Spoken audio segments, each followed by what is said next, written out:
xaaladda Muqdisho ee maanta waa mid colaadeed waxaana wadooyinka waaweyn ee magaalada taagan ciidamo ka tirsan dawladda oo wata gaadiidka gaashaaman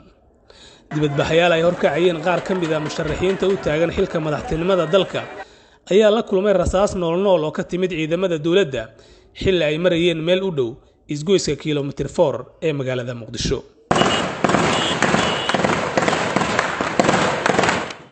goobo ganacsi oo ku yaala garoonka diyaaradaha ee aadan cadde ayaa gubtay kadib markii uu ku dhacay mid ka mid ah madaafiicdii la isku ridayay isgoyska mirnaayada banaanbaxayaal kale ayay ciidamada dawladda rasaas ku kala eriyeen taalada daljirka Daasoon oo ahayd goobtii lagu ballansanaa inuu ka dhaco banaanbaxa ay soo abaabuleen midowga musharaxiinta ayaa waxaa la wareegay ciidamada gorgor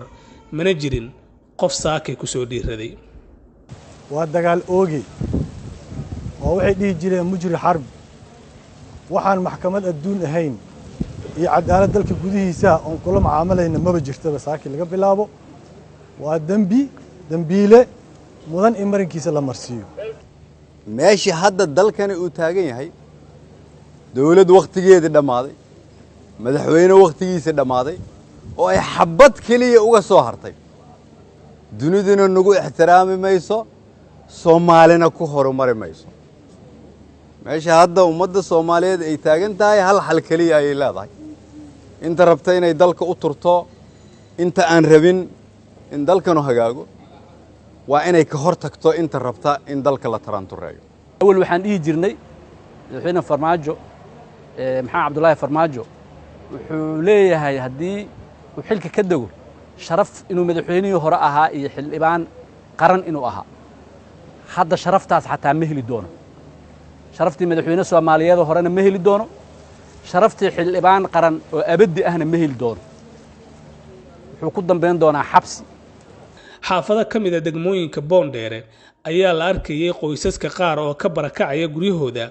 iyaga oo ka cabsi qaba dagaal ka dhaca nawaaxiga taalada daljirka Daasoon halkaasi oo xalay iska horimaad culus oo ku dhexmaray ciidamada dawladda iyo kuwa ilaalada mas'uuliyiinta midowga musharaxiinta madaxweynayaashii hore ee Soomaaliya iyo mas'uuliyiin kale ayaa wali ku jira hoteelka Maa'ida Ekis Naasa Hablood 2 waxaana muuqata inuu baaqday banaanbixii la qorsheeyay goobaha ay degan yihiin xubnaha mucaaradka waxa ammaankooda sugaya ciidamo hubaysan waxa si wadooyinka halbowlaha ee magaalada ku sugan ciidamada dawladda Soomaaliya ma jiraan goobo ganacsi iyo gaadiid shaqeynaya intaba dadka Muqdisho ay shalay galinkii dambe ay badankood guryahooda ku xaroodeen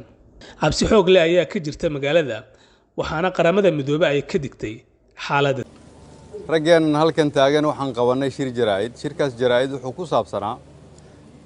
in labadii madaxweynaha waqtigiisu dhamaaday ka horeysay iyo gudoomiyihii baarlamaanka ee Soomaaliyeed hore saddexdooda lagu weeraray hoteelkii ay deganaayeen iyadoo lala damacsanaa dil maanta waxaa ku xigtay in murashaxiintii iyagoo banaan baxaya oo adduunyadu ay fiirsanayso la soo xabadeeyay xabadihiina Allah caafiyo inta dhimatana Allah u naxariisto dad Soomaaliyeed ay ku waxyeeloobeen isla xabadihii ishi dhaqaale oo dalka Soomaaliyeed uu lahaa oo ahaa aeroboorka xabadihii annagana la ku soo ridayay ayaa aeroboorkii madaafiic ayaa aeroboorkii madaafiicda ay ku rideen ayaa gubanaya hadda Soomaali waxaan rabaa inaan marxaati gashado maanta meesha aan taaganahay anigoo ra'iisul wasaaraha Soomaaliya soo kama digin Soomaanan dhihin hadii la isku dayo in xukun la boobo hadii doorashada aan heshiis lagu noqon hadii la isku dayo in kaligiita taliis noqdo in dhibaatadan u dhaxayso habeenkii aan ummadda Soomaaliyeed u tanaasulay waxaan shacabka Soomaaliyeed u sheegay in aanan rabin inaan qayb ka noqdo dhibaatada ummadda ku soo socota hadii dariiqan lagu sii socdo meeshii baan taaganahay aan ka digay anigoo xukunka jooga iyo anigoo dibadda ka ah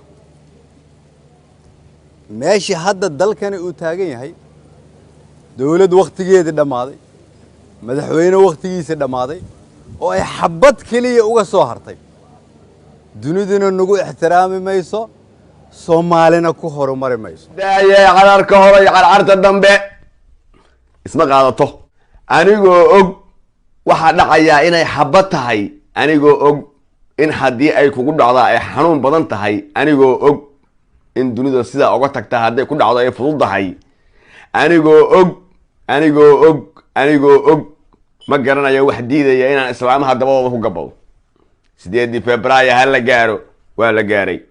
19 Febraayo ha la gaaro ayana gaarnay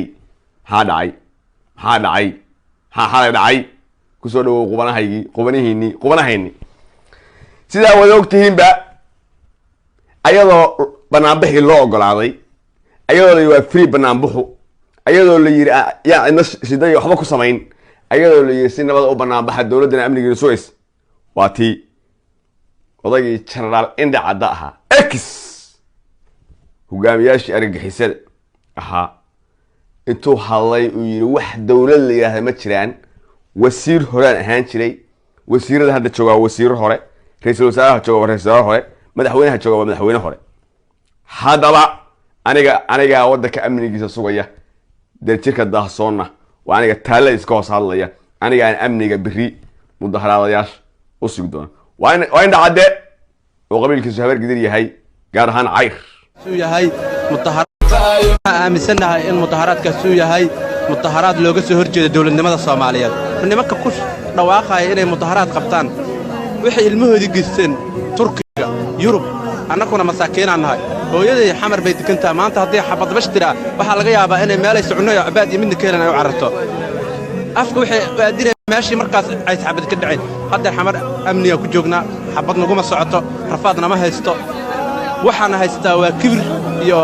waxaan annagu aan hadda wax ayaan noqon nabadeennana mucaaradku nooma hayaana ilaaha nabadda noo haya nabadaan rabnaa nabad ma haysanaa waxaan u baaqayaa nimanka midowga musharaxiinta la baxay ilmahooda waxay geystaan kan ugu hooseeyo oo ugu dhawaa Afrika kuwan kale waa Yurub iyo Mareykan ay wada dhalinyarta Muqdisho colaad weynu soo aragnay dagaal weynu soo aragnay waxaan leeyahay maanta ma nihin kuwii dalka gacantooda ku burburin lahaa dhalinyartu baa ceelasha biyaha ku qaxaya way idinka hun nin kasta carruurtiisii dibadda u soo dhigtay baasaboor diblomaatiga buu haystaa kaan international haysan maalintu doonu duulaya waxay fiintu ka cidaa colaad faaladeedo ma fadhiista aadmuhu hadduu galowgu fooriye anigana fagaaraha waxa aan la fuuleen la fadhiisan waayey ee sida falaadhi igu riday fajicisada fidnada baxaysee fiyoorihii dalkaygow inagoo ka feejigan falimayna siduu yidhi oday fuuqsa mooye arrin kale ku foognayn ina kala faquuqo cidnaba u fiicnayn far bukaana weeye waxay foolataa uun foolxumo qabiileed marka waxa weeye dhalinyarta waxaan leeyahay nabad baa naasala nuuga le dagaal wiil unbaa ku dhintay wiil kuma dhasho colaad waxay tahay waynu soo aragnay nin walba adeerkaa u qabsan doonaaye ma inagoo nabada oo dalkoo nabada ha qabsada adeerkaa dhalinyarta saasaan ku baraarujinayaa